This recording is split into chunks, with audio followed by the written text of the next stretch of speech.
Hey guys, Dan Hood, Big DH 2000 here.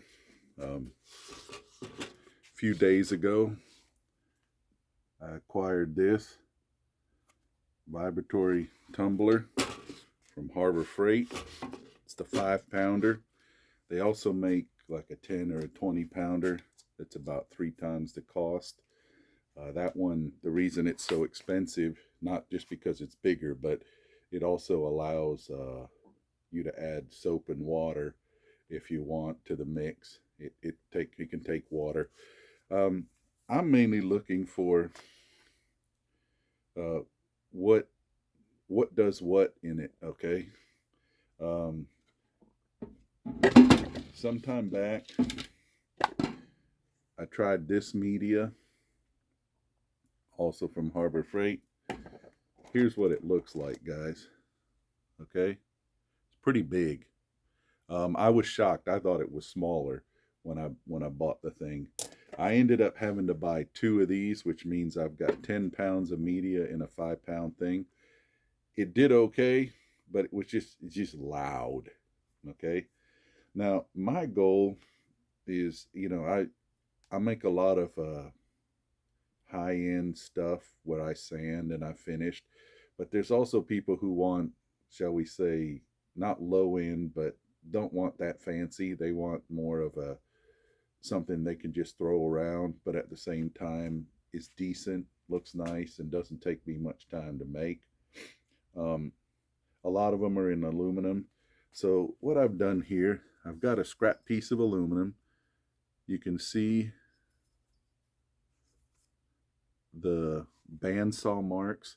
Then you can see what happens when I hit it with the spindle sander, which I believe has 60 grit. And then if I shape it on a 32 grit belt sander. So I've put a thing of that. Okay. Um, the oddball shape is nice to see. I've got sharp corners. I want to see how much it takes off the corners. Okay. But for right now, I later went and bought this media. And as strange as it sounds, here, I'll show you. Sorry, everything's falling over. It's it's nice and small, okay? And it's and when I poured it in, it smelled distinctly like fiberglass resin. The stuff you can buy to put mixed with fiberglass. Pretty much just about every hardware store has it. It's 2-part resin. You pour the main part in, and then you add like a fraction of the weight as a catalyst. Um, it, it has a very distinct smell, and yeah, this still has that light smell. But anyway, we're gonna put this in. Okay, you can watch me put it in, and I'm just gonna let it run. For now, I'm gonna start with 8 hours.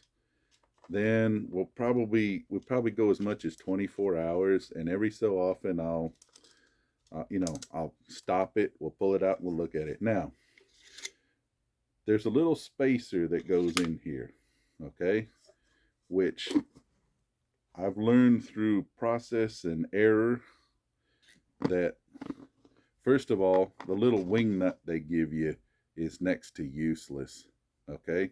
So I went out and I bought, it's a metric, because it's made in China, so it's a metric, and I believe this is a 6 and 1, 6 millimeter diameter, 1 millimeter uh, spacing of the threads. But I got one with, with the lock-in flange on it. Now the secret is you gotta. I've got a little bit of damage on the threaded rod because I didn't put this together right the first time, and a little damage ensued. The secret is you got to tighten this thing all the way down to the spacer, which seems a little weird given the fact that it bows the lid so much. Here you can see how much the lid is bowed down. Then what I did was I just took the wing nut, all the way down, and then just snug it up on top just to add belt and suspenders. Okay, and now you can listen to how loud it is. Okay, not too bad with this. With this media, oh my gosh, sounded like a car without a muffler. Okay, so anyway, we're gonna let this go for 8 hours. We'll come back and we'll make a movie, see what we got out of it. Then we'll go another 8 hours and see what we get out of it, and slowly get to 24 hours. Okay, take care, guys.